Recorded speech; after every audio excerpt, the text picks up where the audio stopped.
로마서 6장 3절 4절 우리 같이 합독하여 읽겠습니다.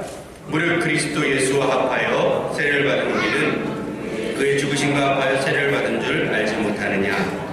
그러므로 우리가 그의 죽으심과 합하여 세례를 받음으로 그와 함께 장사되었나니 이는 아버지의 영광으로 말미암아 그리스도를 죽은 자 가운데서 살리심과 같이 우리로 또한 새 생명 가운데서 행하게 하려 함이라.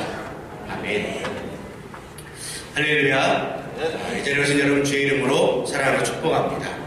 오늘은 학습과 세례 예식이 있는 날입니다. 그리고 성찬 예식도 있죠.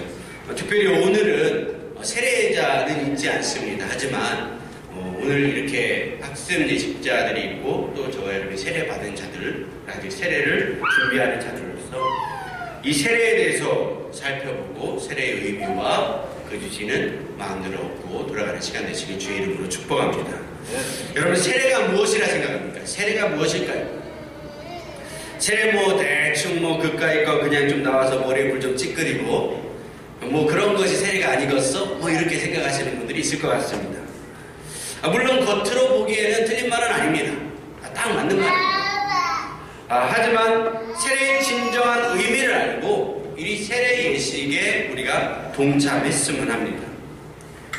세례를 이미 받으신 분들은 자신이 이 세례에 합당한 신앙으로 내가 살고 있는가, 이걸 한번 살펴보시고, 오늘 세례가 없이 학습으로만 진행되는데 이 학습 예식에 참여하는 분들은 세례가 이런 의미가 있는 것이구나 라는 것을 깨닫고 참여했으면 좋겠다 생각합니다.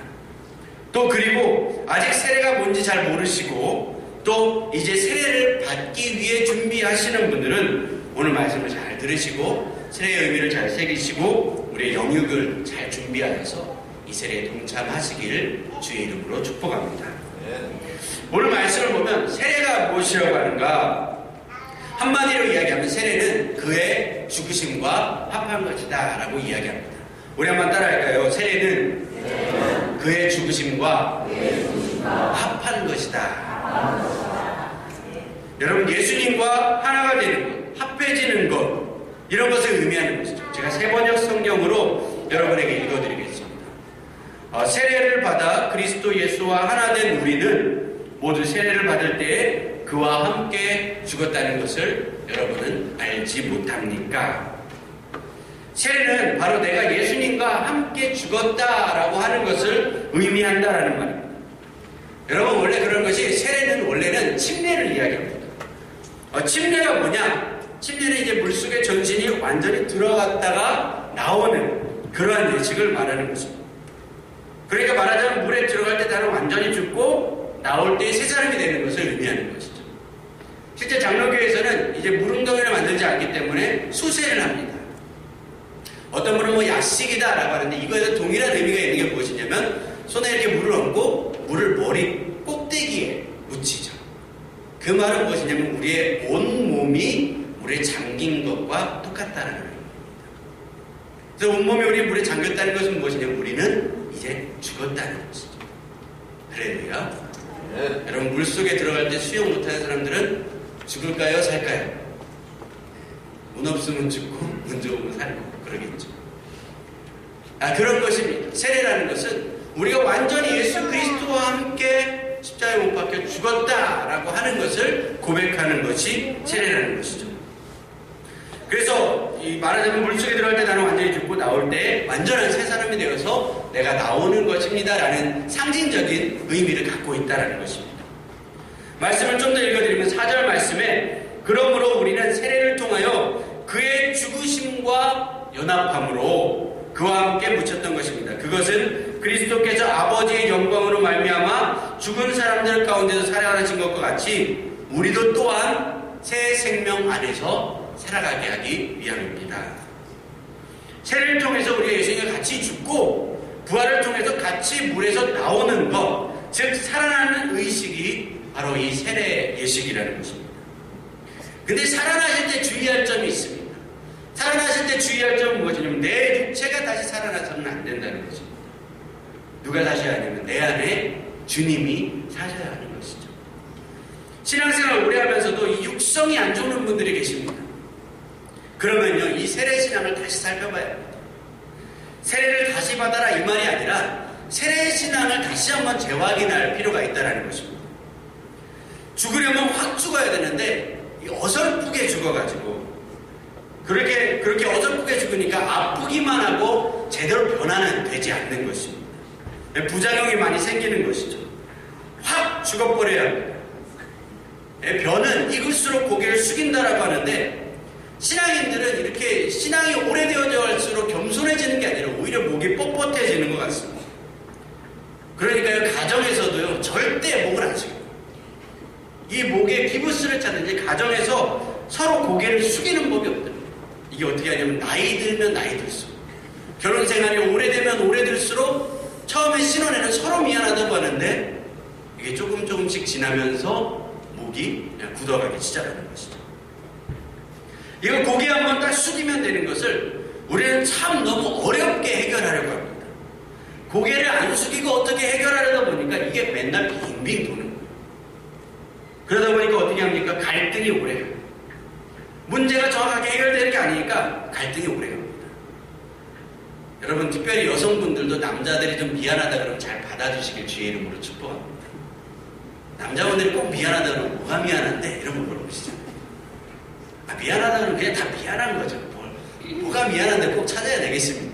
그 마음 중심이 중요한 거 아니겠습니까? 할렐루야. 꼭 그거 찾으셔야 됩니까? 할렐루야. 계속 나는 찾겠습니다 그러신 분들은 뭐 어쩔 수 없겠지만, 이것을 빨리 우리가 마음을 누그러뜨리고 우리가 다른 새 마음을 갖는 게 정말 우리 가정을 위해서 너무나 중요하고 귀한 사실인 줄 믿습니다. 그래서 사과하면 잘 받아, 이때가 기회다 그러고 받아주셔요. 한번 사과하면 이게 한번 누그러뜨려서 내가 이때 본때를 보여야겠다 그러고서 계속 튕기면서 막 이렇게 하기 시작하면 이 갈등이 끝나지가 않습니다. 악순환의 고리를 이어가는 것이죠. 여러분, 이 갈등은 빨리빨리 해결하시길 주의 이름으로 축복합니다. 이 갈등이 빨리 해결되는데 갈등이 오래되니까 어떻게 하냐면 행복해야 할 부부생활들이 무너지고 이 부인과 남편이 가까이 하기에는 너무나 먼 당신이 되어버리고, 그러니까 집에 들어가는 게 어색해. 남편들이 가끔 침묵하시죠. 왜 침묵하는지 아십니까? 가정의 평화를 위해 말을 안 하는 게 좋을 때가 있다 생각할 때 침묵하기도 합니다. 그러고서 어떻게 되냐면 자기 방으로 들어가든가 아니면 컴퓨터 앞에 앉아서 바둑이나 장기를 두든가. 왜냐하면 그게 빠지면은 아무 생각도 안 들잖아요. 누가 뭐라고 했는지 말했는지 그렇게 피하려고 하는 것이죠. 그러니까 가까이 하니까 부담스럽고 멀리 하자니 마음이 허하고, 그러니까 어떻게 합니까? 다른 사람을 찾는, 내 마음을 채워줄 다른 사람. 돈 좀 주면은 오빠 오늘 또 왔어 이런 소리 하는데 가가지고 괜히 그곳에서 오빠 소리 들으면 마음이 좀 채워지는 것 같으니까 그곳에 가가지고 바람에 외도에 그런 일들이 벌어지는 것이죠. 여러분, 절대로 이런 것들은 한 사람의 잘못은 아니더라고요. 제가 보니까 쌍방의 과실입니다. 무슨 소리를 그렇게 합니까? 바람 피는 사람이 잘못이지 그렇게 얘기할 수도 있지만, 어쨌든 제가 생각하기에는 이 잘잘못이라는 건 절대 그렇게 중요한 것은 아니라고 생각합니다. 누가 먼저 시작했냐, 누가 잘못했냐, 이게 중요한 게 아니라 문제는 뭐냐면 가정이 깨져가고 있다는 거예요. 여러분, 가정이 깨지면 누가 제일 좋아하겠습니까? 하나님이 좋아하실까요? 그러면 여러분이 기쁠까요? 가정이 깨지면? 여러분의 자녀들은 행복하겠습니까? 아니라는 것이죠. 중요한 것은 우리의 가정이 사단 앞에 이게 기회를 내주지 않는 그런 삶을 사는 게 너무나 중요합니다. 저와 여러분은 사단 앞에 그 기회를 내주지 마시길 주의 이름으로 축복합니다. 그래서 가정이 이 주님 안에서 서로 갈등의 문제들 잘 해결하고 나가는 과정들이 굉장히 필요한 것이죠. 어쨌든 가정이 무너지면 그 가정 구성원들의 마음들은 얼마나 산산조각이 나겠습니까? 어쨌든 가정을 사단에게 내어줄 빌미를 제공하지 마십시오. 많은 사람들에게 죄를 짓는 일이 되어져 버린다는 것입니다. 만약 지금 위기다 그러면 빨리 회복하십시오. 어떻게 회복합니까? 죽어져야 합니다. 어떤 분은 자에게 죽어지십시오 그렇게 얘기하니까 시체가 되려고 그러시더라고요. 아무리 질문해도 대답도 안 하고 그냥 반응 없는 사람. 여러분, 이게 죽는 것이 아닙니다. 할렐루야. 진짜 죽는 것은 무엇이냐면 내 마음을 고쳐먹는, 내 마음을 빨리 고쳐먹는 게 진짜 죽어지는 모습이에요. 남편이 예를 들어서 뭐 바람을 폈다, 아니면 큰 잘못을 했다, 사업에 실패를 했다, 투자를 했다, 날려먹었다, 미운 감정이 들죠. 처음에는 꼴보기 싫어서 나가 그랬는데 나중에 들어가서 같이 재결합할 때, 여러분 이 바람핀 남편이나 떠나간 남편 다시 재결합해가지고 사는 그런 부인들이 자궁암, 유방암 걸릴 확률이 훨씬 높다. 왜 그럴까요? 이 마음에 아직 진짜 마음은 용서하지 않고 몸만 용서해주고, 그러니까 실제 그 아픔과 상처들이 다 본인 몸속에 들어오는 것이죠. 그러니까 여러분 빨리 용서해 주시려면 빨리 용서해 주시고, 아니 갈라서 하려면 빨리 갈라서 주시는 거죠. 그게 좋아요. 괜히 마음은 안 붙었는데 이 서로 붙어있는 것처럼 연기하는 것만큼 힘든 게 없어요. 같이 살려면 정말로 우리 자신을 죽이시고 포기하시고 진짜 그를 사랑하는 마음으로, 내가 그와 함께 해야지 우리 가정이 잘 산다, 이런 어떤 마음을 가지고, 고쳐먹는 마음을 가지고 같이 살아갈 수 있길 주의 이름으로 축복합니다. 제가 이렇게 좀 정리를 해봤습니다. 가정 불화를 해결하는 방법이 뭐가 있을까? 아니면 우리의 가정의 어떤 문제와 갈등을 해결하는 방법이 뭐가 있을까? 제가 한 3가지의 마음가짐을 좀 정리를 해봤습니다. 첫 번째는 무엇이냐면 남이 해주지 않는다는 거죠. 한번 따라합시다. 남이 해주지 않는다. 여러분 우리 가정 문제는 누가 해주지 않습니다. 이게 굉장히 중요한 것입니다. 특별히 이 가정의 문제도 남편이 해줬으면 좋겠다. 여자들은. 또 이 남편들은 아내가 좀 먼저 해줬으면 좋겠다, 이런 생각을 합니다. 근데 절대로 다른 사람이 해주지 않더라고요. 남편이 해주거나 자식이 해주거나 환경을 바꾸면 해결이 된다고 생각하는데, 여러분 절대 그러지 않습니다. 갈등의 문제는 그 당사자들, 특별히 내가 해결을 해야 합니다. 누구에게 미루거나 핑계 대시면 안 됩니다. 현실을 직시하셔야 돼요. 어떤 분들은 내가 처해 있는 상황을 인정해야 되는데 이 처해 있는 상황도 인정하지 않더라고요. 제가 보기엔 굉장히 힘들고 어려워 보이는데, 요즘 어려우세요? 힘드세요? 그러면 아니요, 전혀요. 아니 우리 가정 문제 없어요? 우리 집 문제 없어요? 왜 그러세요? 왜 그런 생각을 하시죠? 이런 얘기를 할 때가 있습니다. 그러면 어떻게 뭔가를 얘기할 수가 없어요. 먼저 본인이 처해 있는 사실을 직시할 줄 알아요. 여러분 제가 보니까 어떤 가정이든 문제없는 가정은 없습니다.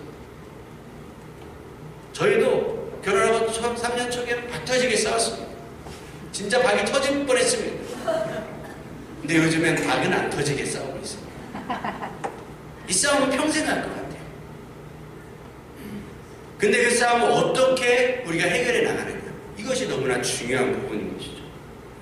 많은 사람들이 그 어떤 갈등과 문제를 직시해야 되는데 직시하지 않고 자꾸 회피하려고 해요. 그래서 어떻게 합니까? 회피하면 해결될 것 같이 잠시 덮어두고 피해 있으면 해결될 것처럼 생각하는데, 그래서 어떻게 합니까? PC방 가고, 아니면 뭐 친구들 만나고, 아니면 술자리 가지고, 아니면 뭐 이것저것 풀어보고, 다른 데서 뭐 해보고, 다 해보지만 절대로 풀어지지 않습니다. 어떻게 집에 돌아오면 다 똑같거든요. 집에 돌아오면 내가 원래 생겨있는 그 상태 그대로 이 가정 가운데 그대로. 여러분 내가 해야 합니다. 할렐루야. 내가 해야 합니다. 이것을 누구에게 미루지 마십시오. 이것은 우리가 해야 할 일이라는 거죠. 두 번째, 이 갈등을 해결하는 방법, 두 번째는 뭐죠? 남편이나 아내를 바꾸기보다는 나를 바꿔요. 우리 한번 따라합시다. 남편이나 아내를 바꾸기보다는 나를 바꾸자. 여러분 남편 절대 안 바뀝니다. 아내 절대 안 바뀝니다. 자식도 안 바뀌죠. 그렇죠? 우리 자식이 내 말 잘 들었으면 좋겠는데 이 자식부터 말을 정말 안 듣습니다. 그럼 다 안 듣는데 어떻게 합니까? 잘 듣는 사람이 있잖아요. 그죠? 누가 말을 잘 들어요? 나는 잘 듣잖아요. 나는 내 말 잘 듣잖아요. 그죠? 좀 가끔 안 되는 것도 있는데, 그래도 제일 바꾸기 쉬운 사람은 누구냐면 옆 사람이 아니라 나를 바꾸기 쉬운. 그러니까 어떻게 해야 되냐면 나를 먼저 바꿔나가는 게 너무나 중요한 것입니다. 나는 그래도 내가 바꿀 수 있는 게 있잖아요. 그래서 변화는 나로부터 시작해요. 성경에서도 하나님의 나라는 어디에 있냐? 볼 수 있게 임하는 것이 아니라 하나님의 나라는 너희 안에 있느니라. 그럼 먼저 여러분 안에서 하나님의 나라를 이루어 가시길 주의 이름으로 축복합니다. 세 번째, 갈등 해결하기 위해서는 어떻게 해야 되냐? 남 좋게 해주는 것이 아니라 나 살기 위해서 하시길 주의 이름으로 축복합니다. 한번 따라할까요? 남 좋게 해주는 게 아니라 나 살기 위해서 해라. 좀 어떻게 보면 되게 이기적인 말 같죠? 근데요, 이게 사실입니다. 남편이 미워서 아내가 미워서 못해요. 여러분 그러지 마십시오. 그게요, 나 죽는 길입니다. 그 사람 때문이라기보다는 나 살기 위해서 하시길 주의 이름으로 축복합니다. 화병 걸려서 나만 일찍 죽으면 손해잖아요. 할렐루야. 나 일찍 죽으면 나만 손해인 거예요. 그리고 나만 병치래야. 여러분 병수발도 하루 이틀이죠. 한 3년 진짜 투병하고 병수발 한다고 하면은 가족들도 제발 이제 좀 가십시오 그럽니다. 마음속으로 말은 안 해도. 장례식 가면 울음도 적게 나와요. 왜요? 하도 고생하니까. 정 다 떨어져 버린다거든요. 그렇게 병 걸려서 고생하지 마시고 이 땅에 살 때 저와 여러분이 정말 주 안에서 행복하게 살아갈 수 있게 주님의 이름으로 축복합니다. 네. 여러분이 먼저 살아나죠.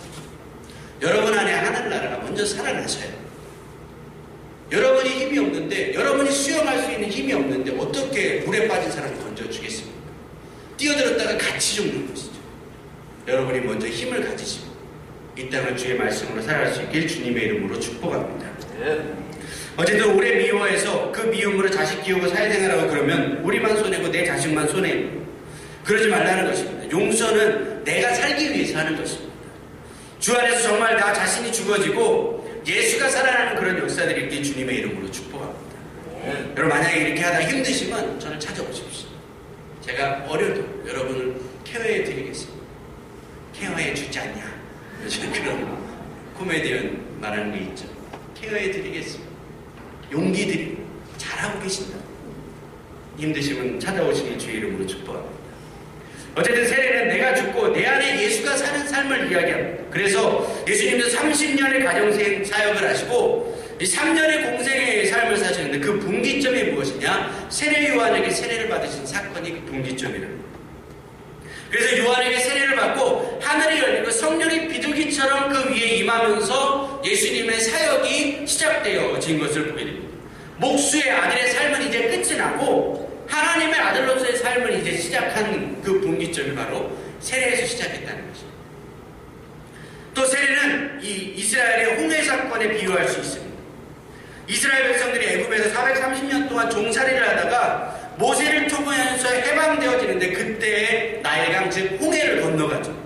이 나일강을 건널 때 어떻습니까? 이제 애굽의 삶, 육체의 삶, 세상과 못하고 세상의 종로를 타고 있는 그 삶은 이제 떠나가고 이제 새로운 삶이 시작되어집니다. 홍해를 건너가면 이제 애굽으로 돌아갈 수 없는 것입니다. 이제는 광야와 또 그 광야의 과정을 거쳐서 가나안으로 가는 여정이 시작되어지는 것이죠. 여러분 이것이 세례인 것입니다. 그래서 세례는 철저한 자기 부인이 필요합니다. 이전에 나는 죽어지고 이제 내 안에 예수가 살아나는 새로운 삶이 나에게 열려졌다라고 고백하고 선포하는 것이 바로 이 세례라는 것입니다. 그래서 세례를 받으면 자기 부인의 삶을 살아야 돼요. 그래서 이 우리의 삶에서도 문화생활도 좀 많이 바뀌어져요. 이전에 믿지 않았던 때의 문화생활과 세례 이후의 문화생활은 좀 달라져야죠. 취미생활도 조금씩 변화가 오는 것입니다. 대인관계도 그렇고 감정적인 절제도 좀 필요합니다. 아무튼 이전의 삶을 포기해야 하는 것들이 하나둘씩 생겨나기 시작하는 것이죠. 그리고 이제는 하나님을 향하여 나아가는 삶을 사는 것입니다. 말씀을 사모하고 기도하며 예배에 집중하는 그런 삶을 살기로 결정하며 결단하는 것, 이것이 세례가 가지고 있는 의미라는 것입니다. 그럼 어떻게 해야 구체적으로 세례받은 자들의 삶을, 그 자기 부인의 삶을 살 수 있을까? 이 말씀을 아까 얘기 드렸듯이 출애굽기의 말씀을 보면 좀 알 수 있습니다. 출애굽기 12장에는 출애굽을 하는 내용이 나옵니다. 애굽을 떠나가는 내용이 나옵니다. 그리고 출애굽기 13장에 이 홍해를 건너기 전에, 말하자면 세례 이전에 하나님이 무엇을 하십니까? 세례 교육을 하십니다. 그러니까 홍해 이후에 세례를 받고 나서 홍해를 건너나서 애굽을 지나고 이제 광야로 들어갈 때 이스라엘 백성들이 어떻게 살아야 할 것을 하나님이 언제 말씀하시냐면 출애굽기 13장에 이야기하신다는 거죠. 우리가 출애굽기 13장을 잘 보면 세례받은 자들이 어떻게 살아야 할까라는 것을 잘 이야기해 주고 있다는 거죠. 제가 이것을 크게 세 가지로 정리를 해봤는데, 세 가지 정리를 크게 말씀드리면, 첫 번째는, 이 세 가지 이야기, 첫 번째는 무엇이냐면, 초태생은 내 것이다 라고 이야기해요. 초태생은 내 것이다. 우리 따라합시다. 초태생은 내 것이다. 네, 출애굽기 13장 2절 말씀을 보면, 이스라엘 자손들 가운데서 태를 제일 먼저 열고 나온 것, 곧 처음 난 것 모두 거룩하게 구별하여 나에게 바쳐라. 사람이든지 짐승이든지 처음 난 것은 모두 누구의 것이요? 나의 것이다. 이것을 하려면 이 애굽에서 10가지 재앙을 이야기해야 되는데, 애굽에서 그 재앙이 있을 때 마지막에 하나님이 이스라엘 백성들의 장자를, 첫째 아들들을 다 살려주셨거든요. 근데 마지막 재앙 때 애굽에 있는 첫 번째 난 것은 짐승이든 사람이든 모든 것이 다 죽었어요. 그래서 이 첫 번째 것은 하나님이 내가 살려줬으니까, 니네가 죽어야 되는데, 니네도 죽어야 되는데 내가 살려줬으니까 첫째 것은 누구의 것이다? 나의 것이다. 이야기하시는 것이죠. 이것의 어떤 의미는 무엇이냐? 이것은 다시 말하면 무슨 말씀이냐면, 하나님을 최고로 여겨야 된다는 거죠. 하나님이 최고다 이 말입니다. 하나님을 우리의 삶의 최우선 순위로 여겨야 하는 것입니다. 쉽게 말하면 하나님이 최고의 어르신이다 이렇게 생각하셔야 되는 것입니다. 하나님을 최우선 순위로 두면서 어떻게 해요? 시간에서도, 우리의 시간에서도 하나님을 가장 먼저 우선순위로 두는 거예요. 그래서 여러분, 우리가 예배 드리는 어떤 그런 삶을 할 때 시간을 여러분 잘 지켜야겠습니까? 지키지 말아야겠습니까? 이게 사회 규범적으로 지키는 것을 이야기하는 게 아니에요. 하나님을 우리가 우선순위로 둔다면, 내가 시간의 문제에 있어도 이 예배 시간을 우리의 삶의 우선순위로 두는 거예요. 그래서 이것은 내가 지켜나가야겠다. 이런 마음을 우리가 가져나가는 것을 이 초태생은 내 것이다 라고 하는 의미에 둘 수 있는 것입니다. 재정도 마찬가지입니다. 여러분, 재정도 어떻게 하십니까? 저도 주일학교 때 그렇게 헌금 많이 해봤습니다. 막 이렇게 헌금 바구니 돌리는, 그때 급해가지고 막 주머니에 손 넣어가지고 꼬이꼬이 동전하고 막 이런 거 되고 그럴 때도 있었어요. 물론 우리 어머니 아버지께서 잘 챙겨주셨죠. 그럼에도 불구하고 놓고 가거나 이럴 때 그런 일들을 많이 했었던 것 같습니다. 근데 어떻습니까? 우리의 삶에서도 헌금을 드릴 때 우리의 삶에 어떤 모든 쓰고 남은 그 남은 거를 드리는 경우들이 많이 있다는 것이죠. 하나님이 최우선 순위다라고 하는 의미에는 우리의 삶에서 재정, 특별히 월급이 들어온다거나 소득이 딱 생기게 되면 헌금을 어떻게 보면 먼저 구분해 놓는 그런 삶을, 우리가 재정을 하나님 우선 순위에 두는 삶이라고 표현할 수 있겠죠. 왜냐면 저도 그렇지만 손에 들고 있으면 이게 쓰게 됩니다. 쓰고 싶은 마음이 들어요. 그러니까 하나님 우선순위로 두기가 굉장히 어렵습니다. 그래서 어떻게 하냐면 먼저 재정을 분리해 놓는 거죠. 내가 한 달 동안 헌금을 얼마 해야겠다라고 하는 계획이 있다면 그 계획대로 헌금을 먼저 탁탁탁 넣어놓는 것이죠. 그럴 때 우리의 우선순위가 잘 지켜지고 흐트러지지 않고 우리는 그 남은 것들로 살아갈 수 있겠다라고 하는 그런 은혜를 여러분 경험하시길 주의 이름으로 축복합니다. 이런 것들이 하나님을 우선순위로 두는 삶을 이야기합니다. 하나님은요, 저와 여러분의 중심을 보십니다. 제가 생활의 실천적인 몇 가지 이야기했지만 이것보다 더 중요한 것은 무엇이냐면 우리의 중심을 하나님께 드리는 것이 너무나 중요하다는 것입니다. 여러분, 중심을 내어드리시길 주의 이름으로 축복합니다. 두 번째, 세례교인으로서 지켜야 할 것은 무엇? 자기 부인의 삶. 두 번째는 무엇이냐면 무교절을 지켜야 합니다. 한번 따라할까요? 무교절을 지켜라. 출애굽기 13장 6절과 7절입니다. 우리 한번 다 같이 한번 합독하여 읽어보겠습니다. 시작. 당신들은 이래 동안 누룩을 넣지 않은 빵을 먹어야 하며,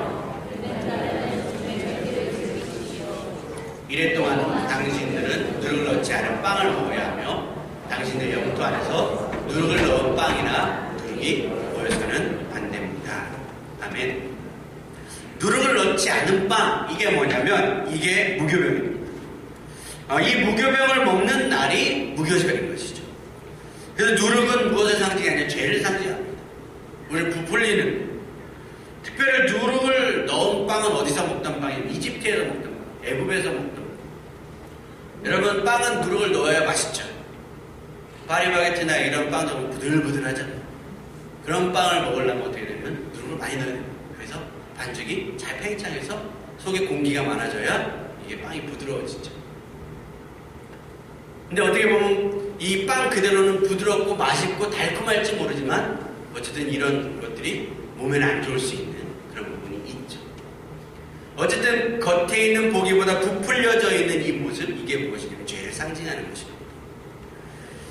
그래서 어쨌든 하나님은 예전에 우리의 삶을 청산하기 원하시죠. 이집트에서 먹던, 애굽에서 먹었던 그 빵을 청산하고 하나님은 새로운 식습관과 식문화를 가지게 하기를 원하십니다. 너희는 먹는 것도 내가 지시한 것으로 먹어라 이야기하시는 것이죠. 죄 짓는 삶을 청산하기 원하는 것입니다. 옛생활, 죄 없는 어떤 죄 있었던 그 삶을 청산하고 이제는 누룩 없이 우리의 삶에 반죽 그대로 누룩 없는 죄 없으신 생명의 떡으로 이 땅에 오신 하나님의 말씀을 먹으면서 그 말씀대로 살기를 원하시는 것이죠. 여러분 말씀을 잘 먹어 나가시길 주님의 이름으로 축복합니다. 그래서 세례교육하고 학습교육을 할 때 무엇을 물어보면 이제부터 성경을 읽고 성경을 삼고 성경대로 살 것을 다짐하십니까? 이런 말씀을 물어봅니다.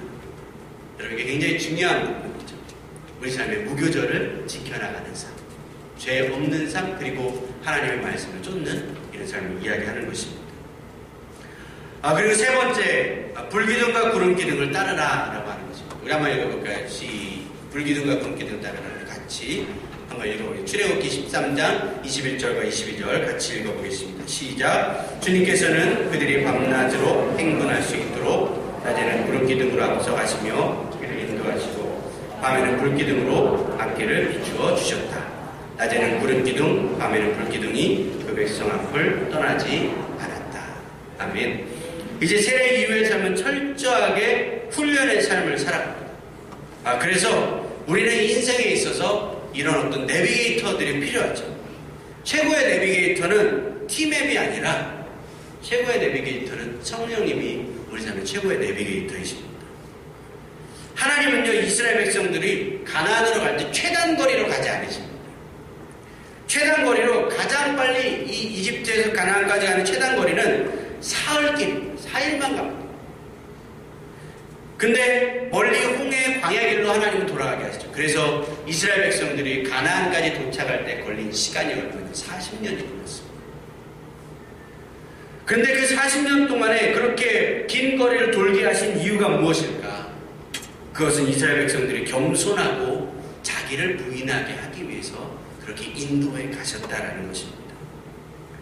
우리는 빨리 어느 순간에 우리가 정말 최단시간에 목적지에 도착하는 것을 누구보다도 원하시겠지만 하나님은 그 과정을 통해서 우리를 한 사람 한 사람 주의 사람으로 만들어가는 것을 기뻐하신다는 것입니다. 여러분 하나님의 사람으로 되어져 가시길 주님의 이름으로 축복합니다. 철저한 훈련을 통해서 하나님만을 바라보도록 하나님만 의지하도록 우리를 훈련하시는 것이 이런 어떤 구름기둥과 불기둥의 역사라는 것입니다. 여러분 성령께서는 우리를 가장 좋은 길로 인도해 주시는 줄 믿습니다.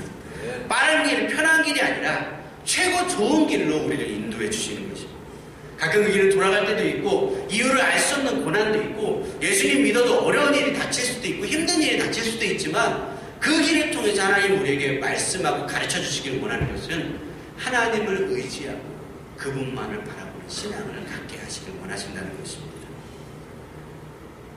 우리가 진짜 어렵고 힘든 길을 걸어가다가 그 길을 걸어갈 때마다 우리가 어려움이 겪고 힘든 일을 겪을 때마다 분명하게 이런 일들을 통해서도 분명한 하나님의 뜻이 있겠지 생각하고 순종하는 마음으로 묵묵히 한 걸음 한 걸음 걸어가다 보면 우리는 어느새 가나안 젖과 꿀이 흐르는 정말 생명의 유업이 있는 그 땅에 도착하게 되어 있는 우리를 발견하게 되어질 것입니다.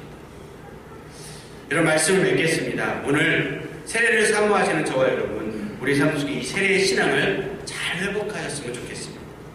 그 세례의 신앙의 3대 원칙, 첫 번째 초태생을 드리고 무교절을 지키고 불기둥과 구름기둥을 따르는 이 삶을 잘 지켜나가시길 주의 이름으로 축복합니다. 그래서 주님이 주시는 젖과 꿀이 흐르는 우리의 상속을 받은 그 땅 가나안을 취할 수 있는 저와 여러분이 되어주시길 주님의 이름으로 축복합니다. 우리 한번 이 시간 같이 고백하실 때 찬양으로 우리 고백하실 때 말씀하시면 내가 나아가리라, 말씀하시면 내가 멈춰서리라, 나의 가고서는 모든 것을 주님 인도하시는 대로 가겠다는 우리 찬양의 고백으로 나아가기 원합니다. 주님 말씀하시면 내가 나가리라. 주님 뜻이 아니면 내가 멈춰서리라. 나의 감서는 것 주님 뜻에 있으니 오 주님 나를 이끄소서. 주님 말씀하시면 주님 말씀하시면 내가 나가리라. 주님 뜻이 아니면 내가 멈춰서리라. 나의 감서는 것 주님 뜻에 있으니 오 주님 나를 이끄소서. 뜻하신 그곳에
이제 우리 한 1분간 우리 결단을 결심하는 마음을 갖게 해주시면 내가 이 세례 신앙을 잘 지켜가기 원합니다.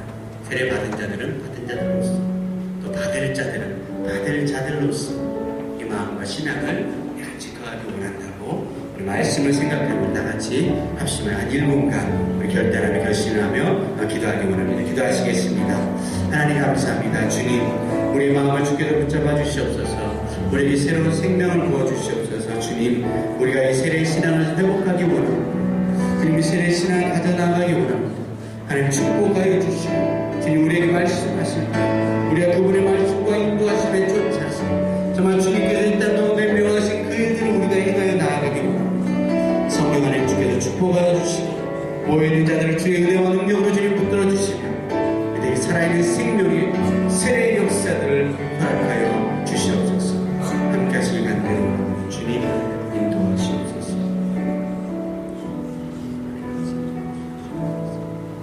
하나님 감사합니다. 이 시간 우리가 주님 앞에 나옵니다. 주님, 우리가 이 세례의 신앙을 잘 소유하게 하여 주시옵소서. 그냥 우리가 어쩌다 보니까 받은 세례가 되어지지 않기 원합니다. 의미를 잘 새기고 이 세례 신앙인으로서 정말 이 땅 가운데 세례에 합당한 삶을 맺어 나아갈 수 있도록 주여 인도해 주시옵소서.